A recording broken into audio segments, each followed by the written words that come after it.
Thank you, Mr. Panowski. I now have the privilege to invite Mr.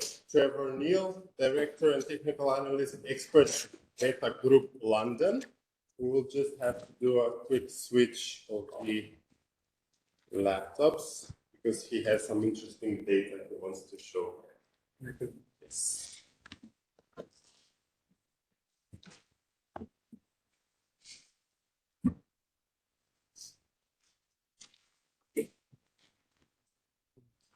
The interesting data was not my emails.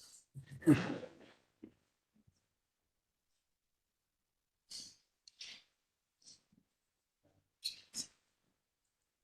you share? Sorry, let me share properly.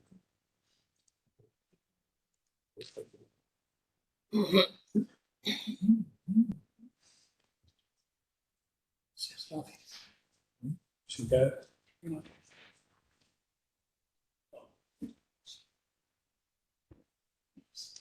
Can you help me just get with the top bar?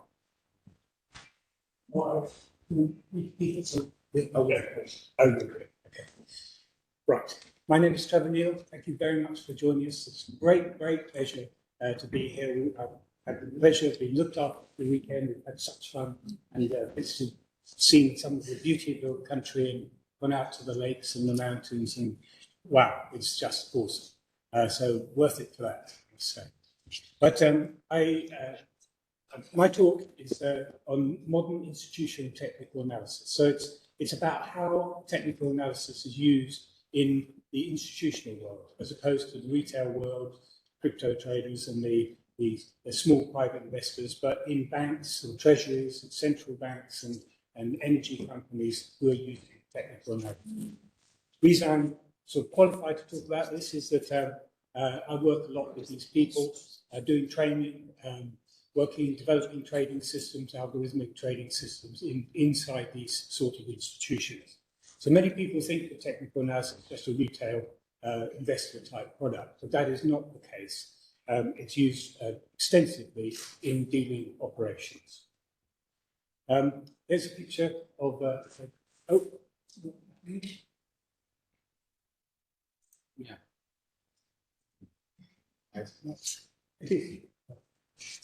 Sure. When I started in the business, as you can see, a very long time ago, I started. Yes, I started in 1975. My very first job from school was as a trader for Merrill Lynch on trading coffee, and I'm not. I've been doing it for 45 years ever since, always as a trader in different institutions and banks. And fund management, hedge fund management, and I was for a few years global head of technical analysis at Bloomberg. But now I manage a fund and I teach technical analysis or consult on technical analysis only in institutions. Now, technical analysis is very old. If you count candlestick charting, literally hundreds of years old. But it's in my lifetime, it's changed a lot. When I started, technical analysis was charting, and the tools of technical analysts was graph paper, pencil, a ruler, and a thing you probably don't know, a thing called a compass. We use those things as well. And we drew the charts by hand, and we used a lot of point and figure charting, which David is going to talk about very shortly. It was the most popular way of charting at that time. But then in the 1980s, a big revolution took place, which was the PC. And many of you won't remember this, but there was a time when nobody had computers. Just NASA and universities had computers, but people didn't have computers. Even big companies had computers. And quite suddenly, everybody had computers. So it's a bit like you'll be able to tell now about smartphones. There was a time within your memory where people had a phone, and maybe 9110 Nokia, something like that. It made really good phone calls. Batteries lasted for a couple of months. You had 10 contacts, and who's got more than 10 friends, so that was perfectly adequate. One game, Snake, brilliant game, and so who would want more from their phone? Now, quite suddenly, we've got all the knowledge of the world in our pockets, and nobody said wow or anything like that. about it. So this is quite a sudden revolution. It was the same with PCs. And this changed technical analysis dramatically, moved from paper to the computer screen. And as a result of that, we could do simple mathematics using our PCs. So indicators were developed, like the relative strength index, the MACD, all these things that we're still using today all those years ago. Now, how many people here are familiar with technical analysis or use technical analysis? It's about half people. So, so many of you are new to technical analysis. My purpose is to show how it is used in this institutional environment. And one thing I should have said, what I meant to say right at the beginning, excuse me for not saying it, we've got a short slot for speaking, and therefore we're going to ask you to ask questions at the breaks, and we'll be around, and of course, afterwards. So now, I would say technical analysis is going through another revolution, where it's moving, and to a large extent it's already happened, that it's moving from graphs on the screen with indicators and trend lines into the new phase, which is systematic testing, trading systems, and then now with artificial intelligence, neural nets, now moving into highly programmed, very close to quantitative analysis. So technical analysts have become closer to quantitative analysis. Charts are still used, but the sort of cutting edge of technical analysis is in that area.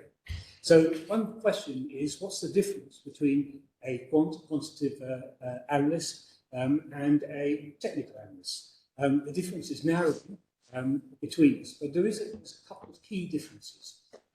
One is that our inputs are the price and volume. That's it. So everything is in the price. Everything that everybody knows, every data piece regarding supply, demand, stock levels, everything like that, what people think of that, their hopes, their expectations for it, is the price.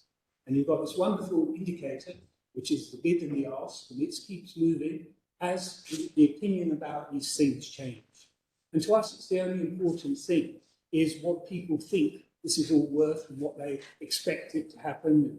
And the price is driven by humans, even though it's largely computers, it's momentum driven by human beings. And if the market is getting very extremely bullish and getting excited, you think of Brent crude oil right now, you know it's going more parabolic in shape. You know, the conviction that it's going up is getting stronger. And when that sort of thing happens, then it will probably go further. People buy more intensely, it will go further. And we have other emotions in the markets like greed and fear, other things like that, quite human emotions in it. We study that and we say all of that is being, in second by second, evaluated, and it is the price. Price goes up with some change in that dynamic. The fundamentals, hard facts of interest rates, stock levels, and supply and demand are in the price, known by people and expressed and valued by people with the price. So we use this as our indicator, and that's all we use, is the price and the volume. Quant will bring up data. They will bring in supply and demand and other things like that. The second difference is that as an objective, technical analysts want to keep things simple. And this is actually something we aim for. Because is a market going up is not complicated to define, is it? Two moving averages tells you the market's going up, the short one being above the lower one. It's a simple thing to say. Going up faster with increasing momentum, it's a simple thing to describe. That's why the relative strength index, which is a measure of momentum, which was designed originally nearly 50 years ago, is still used today by technical analysts to describe the momentum, the rate of change of speed. Things going up faster, go further. Things that are running out of steam lose momentum. We observe all these behavioural things. People are becoming reluctant to pay the high prices. It's a characteristic of the ends of moves. And the simplicity of it is a desirable thing. Complexity just makes it more difficult to understand and see. So we gravitate towards it. Whereas I would say quants start with beautiful, elegant mathematics, like statistical mathematics, and then they use that to elegantly look at the data. And then very often they've lost track of really why they're buying and selling, because it's too deeply in the maths, particularly with neural nets and so forth like that, where the computer's taken over and you are no longer in control or understand why it's saying you should buy. So I think it's going to have a consequence if you're a fund manager and you lost money and your boss says, why did you do that? Why did you buy? You go, I don't know why I bought. The machine told me to buy. So I think there's some probably compliance issues about that too. But we start not with mathematics. We start with an idea and an observation. So that's the difference between the two. But we are embracing more mathematics. I use an engine to help me design trading programs and program itself, the Python programming. I use aids to help me do that. So we've always marched on as technical analysts, but the principle is to keep it simple.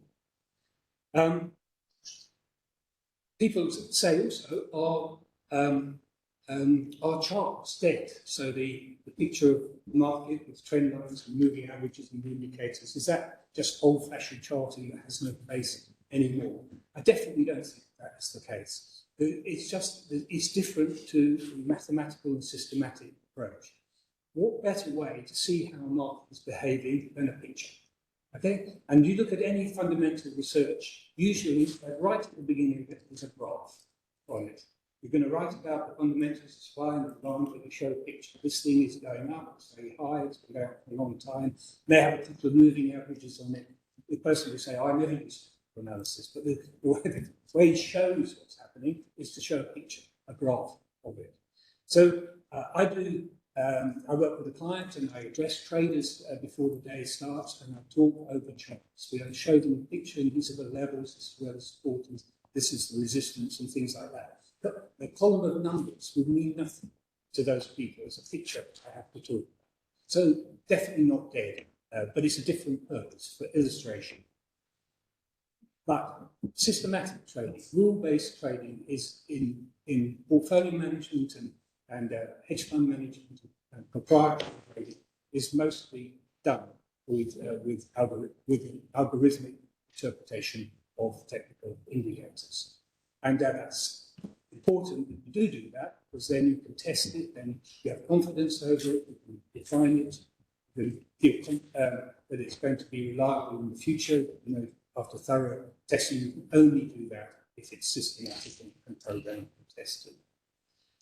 So what I want to do is actually show you the use of technical analysis in an institutional environment, and I'm going to take a portfolio manager approach, and I'm going to take a top-down approach. My colleagues coming up are going to take bottom-up, so they're going to look at the euro, look at commodities, they're going to look at all other things, but from the bottom up. I want to look at the whole investment world from the top down. Hopefully this will go slickly.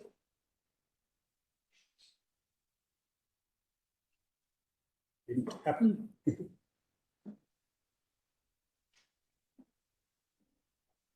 seems to be a delay. Okay, so this, some of you who do technical analysis might not be familiar with this type of chart.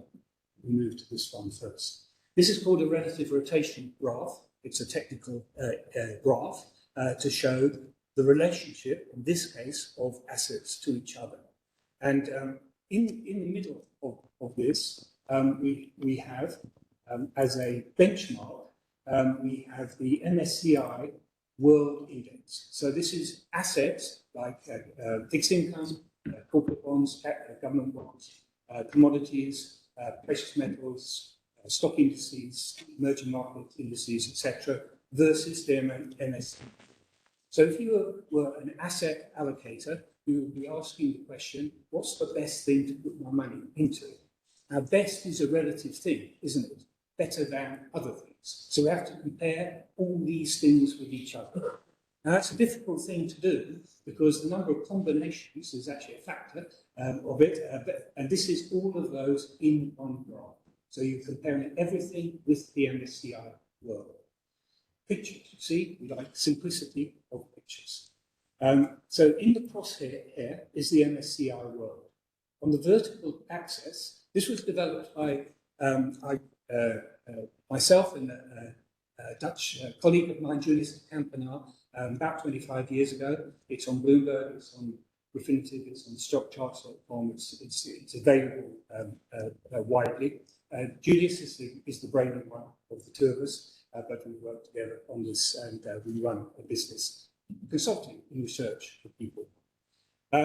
The vertical axis here, everything to the right of that is performing better than the MSCI world. So you could just have invest in the MSCI world, but if you want to get outperformance of the MSCI world, you've got to be on the right of it. You've got to have something which is relatively better. The thing which is further to the right, and I've used ETFs here for the assets, funds, exchange traded funds. So the QQQ, the Nasdaq. So the best thing to be in is the Nasdaq, and the worst thing to be in is the 7 to 10 year bonds. Okay? We see that commodities are coming up here, which is quite interesting here. Now, you've got high and low, as well as left and right. Weakest on the left, strongest on the right, on a relative basis. We've also got the direction. We see that Nasdaq is weakening quite a bit. This is, and now, last week, the week before, it's the direction travel of it. It's heading, it's rotating from being far on the right, it was right over here, and it's been over here for months. Something is changing in the world. Something we were used to, technology being the best performer, it still is the best performer, but it's moving in that position. The longer the tail, the speedier that change is taking place. On the vertical axis, we've got a thing that is very technical, is momentum. It's the rate of change and speed of it. So we've got the absolute performance, and then also how it's changing and how the momentum is changing. Now, the importance of this is, if you had a list with the strongest, the QQQ at the top, and the 7 to 10 year bonds at the bottom here, and in between you have a list. Now, that list is dynamic. You want to be in the best, you don't want to be in the worst of the list. But the real outperformance is created by buying things that are coming up the list, not the things at the top, because they're already the strongest. The things which are lower and coming up the list, particularly coming up the list faster and faster. So we want speed as well. That's momentum. Momentum precedes price. It means when the market changes from up to down, first thing that happened was it slowed up. It's an early indicator. Then it speeds up. So momentum precedes price. So we look for, in here, we've got the commodities, which are currently right of the vertical axis. So probably not people think commodities, they're underperforming. But the direction of travel is easterly or northeasterly in this. You think of it like a compass. That means if it's northeasterly, it's easterly, means it's improving relative strength. Northerly with positive momentum, going up the list, going up faster. So this is a way to visualize a very complicated concept, but vital for a portfolio. We could do this with foreign exchange. We could put the dollar in the middle, because the dollar is a ratio. Foreign exchange is a ratio. And so we would have things like the pound coming up very strongly here. We have the euro very weak. In here, down in the bottom left-hand quadrant, which we label the lagging quadrant, and we see this picture moving dynamically as the currencies move around the US dollar. We can put the euro in the middle, whatever we want to do. So anything which is a ratio, relative performance is a ratio. So let's go to the equities and break that down a bit. And here I've chosen some major world indices. And compared to just want to check, but I sometimes change it, so it is also still the MCSI world, but I could make it versus something else if I wanted to. So you can see that we've got the Nikkei shooting away in a northeasterly direction, quite a long tail here. So it's rising in both the ratio and the momentum. This is a strong thing, getting stronger versus the average of the rest of the indices. FTSE, who'd have thought? FTSE, you know, we've hated it for so long, we get used to hating it. But now it's coming up, and this is a very long tail here. It's coming up very fast indeed. Look at the graph of the FTSE major recovery taking place on there. Hang Seng is always hanging around this side. The interesting thing, which I'll finish my talk about, is the Nasdaq coming around here, and it's coupled round. Still second furthest to the right, so don't abandon the Nasdaq. That's not the case. But being the single most, you know, on its own, being the strongest thing there is, and even the other US indices sort of languishing, the Dow and things, they were tailing so far behind. You have to be in the Nasdaq, only the Nasdaq, to get this out forward. That's beginning to change. We could go down to one of the indices, the sectors, and watch, you know, how the financials and the energy is starting to come up, having been so poor for so long. So we've got that structural change too. Now, when we look at, I'm going to jump from the Nasdaq to the FAN Plus stocks. Hopefully. Here we are. The FAN Plus, in case you're not familiar with, sort of updated version of the FAN group, it's the top 10 stocks in the US. So you know the market has been driven by the Nasdaq, but in particular, a real small group of individual securities. And here they are here. And the one that has been pointing northeasterly and way in these has been NVIDIA here. Now this has changed. NVIDIA is beginning to lose momentum on a relative basis. And Tesla, which has been a very volatile, gone from 400 to 100, back up again, like that, and really, you know, having its own trajectory, you know, determined by its owner and his tweets, or his exits now. But now Tesla is, on a relative basis, compared to the whole group, is actually coming up very strongly indeed. Meta too. I know we're talking about Apple, but here's my 2 pence worth about Apple. Apple is heading southwesterly, westerly, weakening on a relative basis, southerly with increasing downward momentum. And so a change in structure. So there's a major change in structure here. That the day of NVIDIA being the only thing to invest in is possibly coming to an end. So let's go back, and since you mentioned it, I have got a few minutes left. I haven't got the clock here, so how much stronger? 0 minutes. Oh, I'm perfect. Somebody said 0 minutes.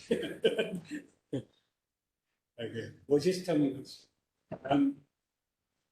So I want to go back now to, well, we'll just in observation, let's look at the FTSE. This is a weekly chart of the FTSE. These red lines are resistance lines, places where the FTSE has risen to, and then the sellers have taken over, and this is where the control has gone from the bulls to the bears. These are the turning points in it, so we mark those. Those are areas where they might be selling again. And then we have buying below here, and we've got 2 lows in here. What we do see with the FTSE is the FTSE, which has been since the beginning of the year, has been meandering lower, has stopped 3 times at 7,200, and so it just doesn't want to go down. Now it's broken up, I would say, from this downtrend line. So I think the prospects for the FTSE, which has been such a, you know, nobody really likes the FTSE, but actually it looks now that it might have a bounce and be the leader. Going to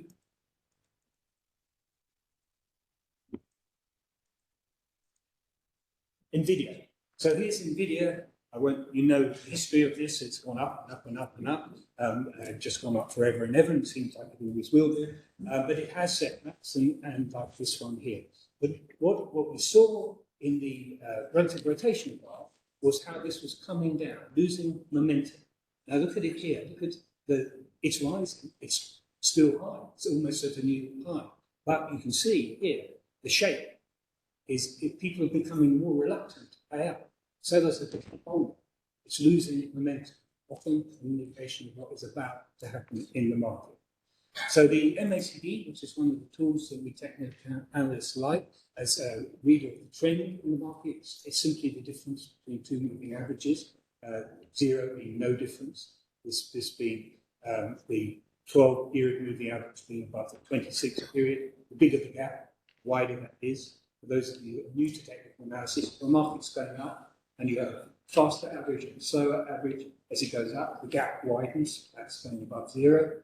If the market turns down, the gap starts to narrow. That's what's happening now, starting to narrow. It's losing momentum. Then I mentioned the relative strength index. This is the momentum oscillator. And you see here, in this period here, high, higher, high, higher, high, high, higher, high, higher, high. The momentum was good as we went up. It was pushing strongly. And now all of a sudden, the momentum has dropped.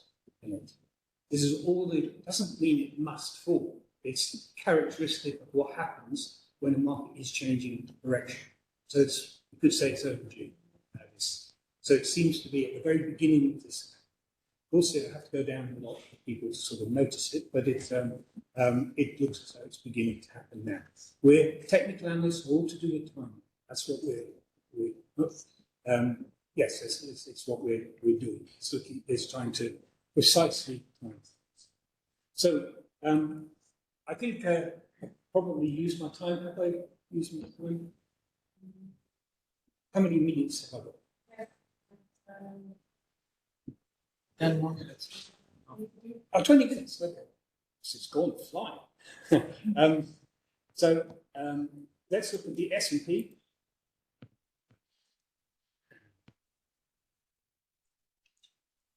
Now, if you can remember in the RRG graph, the S&P was very close to the centre. So if you bought the S&P, held the S&P, you were really highly correlated with the average of the world. So you weren't getting any outperformance from the S&P. The S&P wasn't better than the average of the rest of the world. So there's no alpha in the S&P at the moment. And so here you can see it. It's you can compare that to the other bull markets we've got. It's a relatively flat thing, and that being flat means it's underperforming, while other things are going up. Everything is relative, something divided by something. That's what we're always looking at. So the S&P is having trouble, actually. Sorry, this is the Russell. Excuse me. The Russell, particularly, same thing. A bit further to the left, not near the centre, and this one is really struggling. And you can see there's a level here. So the Russell can't make the break, and it's just moving sideways and therefore underperforming, unless it breaks the 2000 level. So the round number 2000 is the stubborn point for the Russell. Russell is a very broad index of the US market. 2000, that's not surprising to a technical analyst because it's a round number. And we know that markets lurch to round numbers.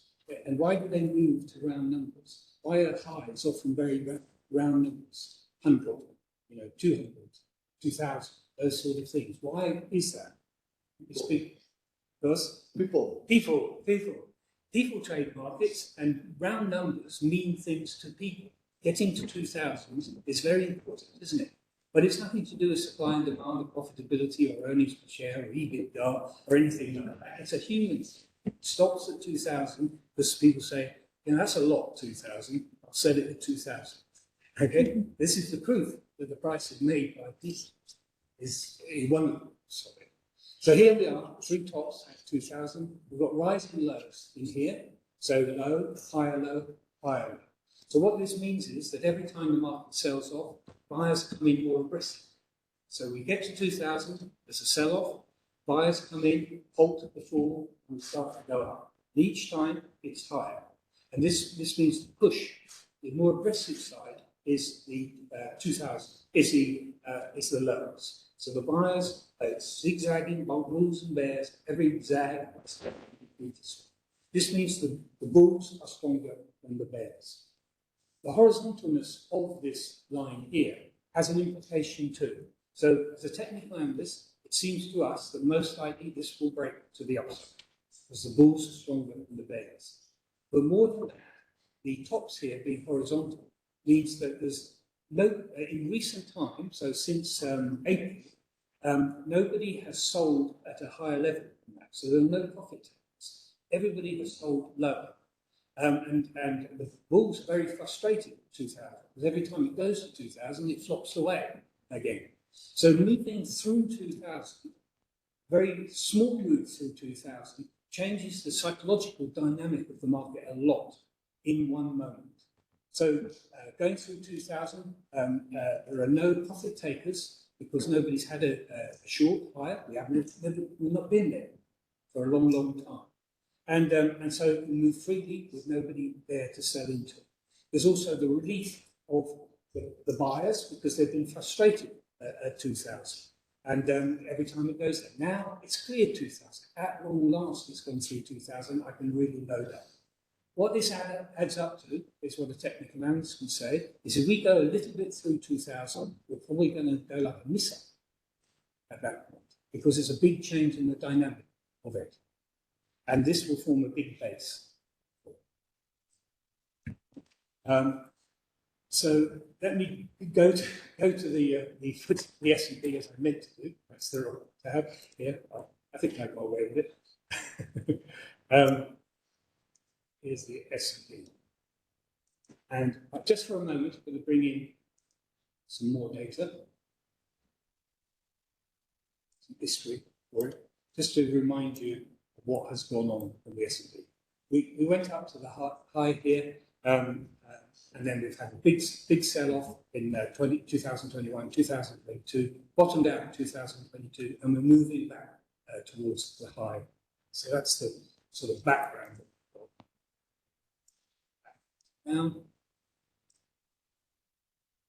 So we need to know the context. We know that we're approaching the high, the old highs are very psychologically important levels. You know, how is anybody sure a market's going up? It's when it's making a new high. There's nobody argues with that. It's going up. It's strong. Fundamentals are strong. All those things. That moment is very important. We're approaching it. We've got various resistance levels. We've got a uptrend line here.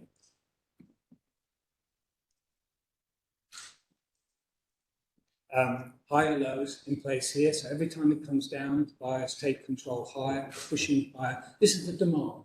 We call it an uptrend line. We call it support in the market. But markets are driven by supply and demand. This is demand. Demand is going up for it. There is resistance, supply. These two highs here. So we would expect some hesitation at that because twice it's been sold at that price previously. But probably the supply will give way and will push up back towards the high. So the is up. The momentum, however, at this point in time, like right now, is actually quite poor. So it's likely that it won't do it immediately. It's most likely to do it, but in a week or two's time, something like that. Now, so I'm doing this analysis, and let's say you are a portfolio manager. You're looking at the fundamentals. Obviously, you do fundamentals. You look at the facts, the figures, profitability of it, cash flow of things like that. Yes, you do. But that just gives you is it bullish or not? But the technical picture is, are people buying it?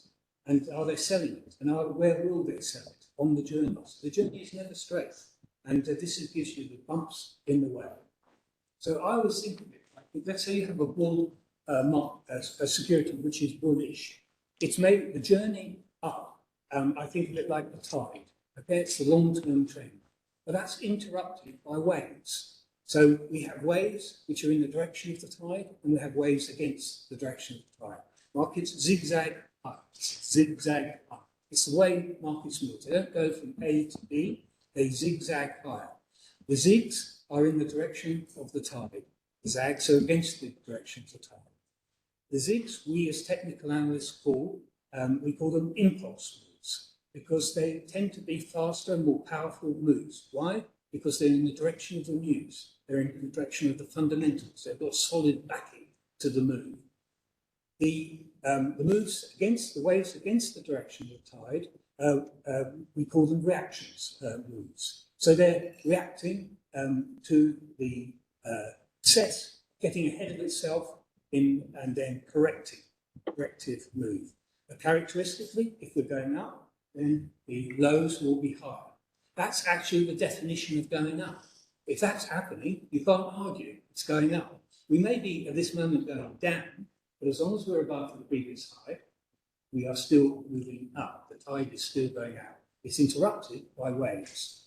They are interrupted also by wavelets, and that's trouble for us as well. So we have that. There's this stale too long for perhaps in the market against the trend or in the direction of the trend.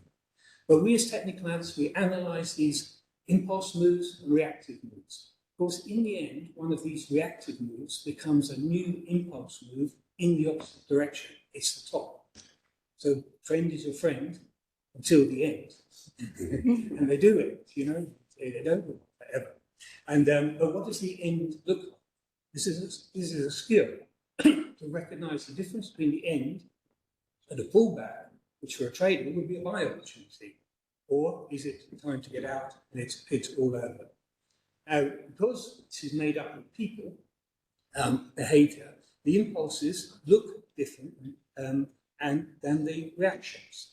Now, think of an impulse. It's a move in the direction of the fundamentals and the overall longer-term direction of the market. How do people behave when the market's going up and they're bullish and they've been making money out of it and everything is on your side for it? How do they behave? What do they do? What do you do when you have strong conviction about something and you're confident and it's going your way? How do you behave? You buy more. Buy? Sorry, what did you say? Buying. Buying, yeah, and you buy more aggressively, you buy more confidently, you trade bigger, you go up to the max in your position because you want to be really long of it. And other people behave like that too. And so what you see in a chart is people doing that. So what are the characteristics in the chart picture here of people doing that? It is people paying up. So let's say the stock normally trades in the $2.50 range, and people are paying $3, $3.50. They really want it, and they'll pay up for it.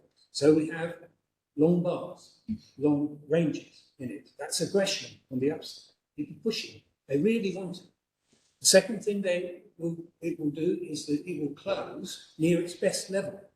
It doesn't finish at the low, weak. People are buying it and it's trading up, and all through the day it's going up, and we finish maybe at the high. And so it was being bought right to the end of the day, and the day ended too early, and we'll have to wait till tomorrow to finish our buying. It's very bullish, isn't it? We may see a gap in the market. People just think, well, I'm not going to sell, and they lift their offers up, and the buyers say, I'll buy it at any price, and they hit the offer, leaving a gap. It's a very bullish thing. People, they don't normally do that. They work very hard to get a good execution. Now they throw caution to the wind because they want to buy it. And then the last thing, very important, is high volume. You are trading and you want to be max long, you trade big. Now that's what you see on the upside here. High volume, big candles, generally big candles, big strong closes on the candles, shadows below the candles. Market tried to go down and then turns back up again. Profit taking is absorbed very quickly. These are all behaviour. These are people, how they're acting in the market. We'll try and think in contrast how you behave when the market's going against you. Now, your confidence is shattered, therefore, because you're wrong, first of all, and the market is telling you you're wrong. So the drifting that we see, so the zig and then the zag. The news is bullish, but there comes a point when maybe the market has got ahead of itself, people who are not really bearish say, well, I've made a lot of money in this market. It's not real money until I put it in the bank. So I'll sell it and I hope and buy it lower. Now, those people become buyers. You know, they've sold out, they're desperate to replace the position, hopefully at a lower level, because it's got ahead of itself, overbought, with bearish divergence, all these things we're looking for. And then it starts to come down. Now, the mentality, the behavioural mentality of the participants on this is that people are taking profits, and when they do that, they do it rather gently. You know, I'm trying to get a good price, I want to secure my profit, I'll be a little bit patient. The volume is low because there's no intensity. People really aren't selling it because they think it's going to go down. You know, they're selling just to take the profit. So we get small body candles, we get low volume, we get a drifting pattern. That's very characteristic of it. And then as technical analysts, when we see the buying return, we see the next swing is underway and we're going to have the next zig of it, the return of the zig through to new highs. But in contrast, the top, so this is the same price movement up to down, but the characteristic, the behavioural characteristic is completely different, isn't it? It's not a drifting, taking profit behaviour. There's very often news. So at the turning point, there is news, which when the market's been going up, there's some bad news and the market turns down hard. And so we have a big black body candle as the market reverses very sharply, heavy volume on it, finishing near the low, people dumping. They say, this is it, it's all over. This has been going up for months. Now it's, with this kind of news, it's all finished. And so together, there's a lot of intense selling. And the selling follows through as well. So we might have come down the same amount, but we've come down in a different way. One picture shows you that people see the top and they want to get out, it's all over. And the other, they are just securing profits and really actually turning into potential buyers of the market. So this is what we do as technical analysts. We're observing what the other people are doing. It's not what we think that matters at all. It doesn't matter what we think at all. What I think about the market will take no notice whatsoever of me. I only want to look at what the other people are doing. If people buy heavily, it will go up. If they sell heavily, it will go down. If they sell lightly, probably stop and go back again. And so we just watch the other people. I'll end with someone who understood this very well. It's somewhat surprisingly is John Maynard Keynes, the English economist. Now you might think it's surprising I bring him in as an ally of technical analysts, I who invented financial theory. But he was also a trader himself. He traded all, when he was a student, he traded, and traded all through his life, he traded. And he kept notes, he kept little school notebooks of all his trades that he ever made from his university time until he died. And they're all in the Ashmolean Museum, so you can follow his trades there. He wasn't actually a good trader. Not until late in his life was he a good trader. Actually, early in his life, he was a bad trader. And his parents weren't that wealthy. When he was at university at Cambridge, he had to be bailed out by his father twice, and one was for being long cocoa on the spot month. He was going to have to take delivery. I mean, that's really bad to do that. But one of the things is he wrote about the pricing of securities, why it's different from economic theory. So, you know, economic theory is like a series of levers. You know, you increase the rate of money supply and you get a predictable result from that. So it's a sort of a theoretical set of levers. But he said the pricing of securities is not like that. He said, and he used an analogy which is somewhat old-fashioned nowadays, but he said it's like predicting the results of a beauty pageant. You're looking at the ladies going by, and there is no point in actually choosing who you think is going to win the pageant, because it's got no connection with who is going to be the eventual winner. That is going to be decided by the judges. So you should predict what the judges are going to think, because they're going to decide who will be the winner. So your view is of no importance at all. And he said this is separation by 1 degree from facts, as you see it. And he said in the securities market, the equity markets and the foreign exchange market are separated by several degrees from the facts. So he said, you have to study what other people think to forecast prices. That's what we do. I thank you very much indeed.